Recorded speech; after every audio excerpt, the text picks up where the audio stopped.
Escape to bliss and restore the calm at Le Marigot Spa at JW Marriott Santa Monica. Enjoy a facial, massage, or full-body treatment in an unparalleled atmosphere of peaceful tranquility. Book your appointment today.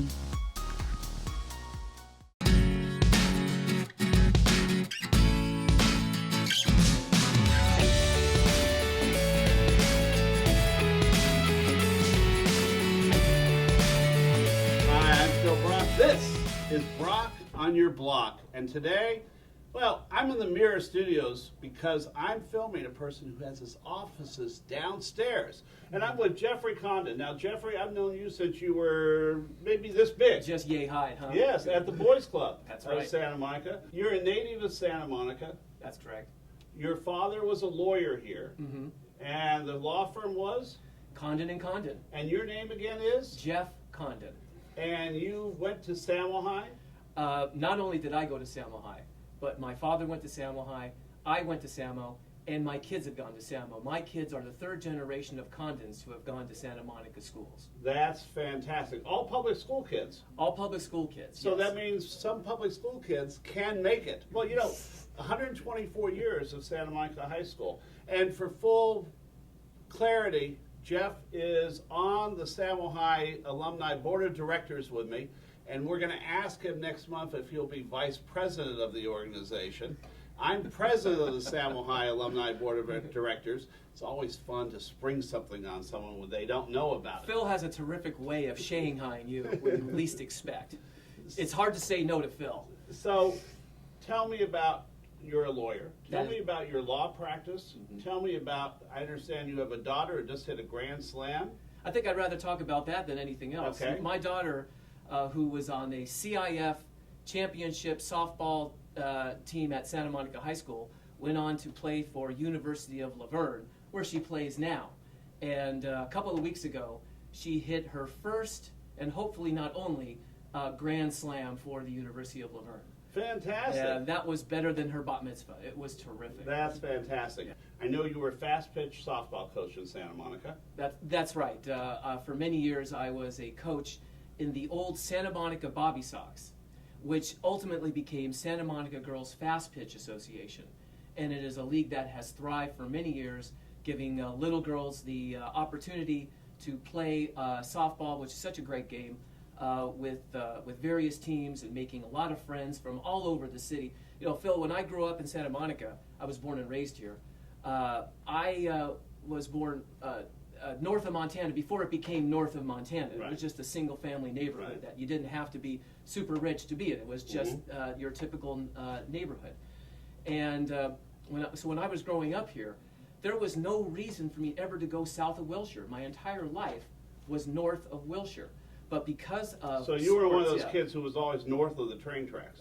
That's correct. Okay. That's correct. But the kids today in the league, and my kids, when they were going through Little League and the Girls Softball Association, they were able to make friends from the entirety of the city, which is terrific. Sports is just a terrific place to have an opportunity to meet kids, not just who go to your school, but who go to other schools as well. Well, you know, but you went to a place that was sort of the great equalizer, where everyone in the community, every boy gathered in the community to learn about sportsmanship, to learn about leadership, to learn about growing up with everybody in the city, and that was the Boys Club of Santa Monica. The Boys Club is one of the indelible memories of my life.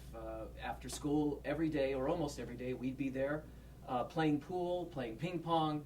I still remember waiting for those horrible hamburgers outside this little window next to the basketball court. I cooked some of those hamburgers. I was one of the cooks of those. I had no idea. That's but right. It was a terrific growing and learning environment, and I'm so pleased to see that it's still in existence and thriving. And there were so many individual heroes. A lot of them who came from Samo I helped out, and we talked off camera a few minutes ago about John Lonsdale. Right. And John Lonsdale was really a hero of this community. He's still alive, and we talked about him actually on a show a couple of weeks ago. But Johnny Lonsdale was just a pillar of our community, who volunteered, who worked throughout our community. Well, not just in the public sector, of course. Whenever I went to my son's Little League games and practices, there was John running practices with no kid on the team ever, but still putting in the effort and the time to teach his kids the finer points and the non in between the chalk line points of this great game of baseball. But not only that, John was very good to my family. My middle son, my parents' middle son, Mark, was born mentally challenged. And it was John who would pick up Mark from the bus station in North Hollywood when the Santa Monica Greyhound bus station closed down. And he took Mark to Dodger games and Laker games, and we owe John a debt of gratitude just from a personal standpoint. Yeah, John was just a marvelous person. Yeah. He helped keep me on the straight and narrow when I was a teenager. He really did. You needed help staying on the straight and narrow, Phil? I needed help. I still need help staying on the straight and the narrow. I need Johnny to counsel me once in a while. So you're a lawyer now. Yes. And I understand I have to hawk your books properly, but I understand you're also an author. It's better than me putting them up because it's less unseemly if you're also an author. That is correct. Tell me about the genesis of these books and what you do in your law practice. Well, I'm in the business of inheritance planning. That's putting together inheritance plans that say to the next generation who gets what, when they get it, and how they get it. And I've been in the business for 30 years in a firm that was started by my father, Gerald Condon, who passed away in 2006. My dad was my hero, he was my mentor, and he taught me this business. And together, in 1995, we were able to have published a book, one of them which you held up, called Beyond the Grave, which has since become the best-selling inheritance planning book in American publishing history. Really? That's correct, and one in which the Wall Street Journal at one point called the best estate planning book in America.